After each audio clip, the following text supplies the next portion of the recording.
தோன்றுவதை சொல்வது ஏதோ சுதந்திரம்னு வேற நினைச்சிட்டு இருக்கிறோம். என்ன கொடுமைங்க. பல பேர் பேசும்போது ரொம்ப பெருமையா எனக்கு மனசுல பட்டதை பளிச்சுன்னு சொல்லிடுவேன் சார். அட பாவி, அது என்ன பெருமையா, சுதந்திரமா? என்ன கொடுமை சார். உங்களுக்குள்ள ஓடுற வார்த்தைங்களை அப்படியே என்னெல்லாம் ஓடுதோ அதை அப்படியே ஒரு தரம் டிரான்ஸ்கிரைப் பண்ணி அப்படியே பார்த்தீங்கன்னா உங்களுக்கு என்ன தெரியுமா முதல்ல புரியும்.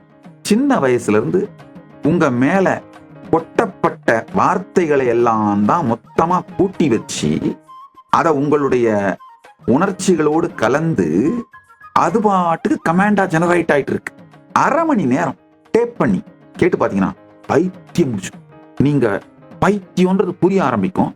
எந்த லெவல்ல இருக்கும்னு தான் கண்டுபிடிச்சாகணும்.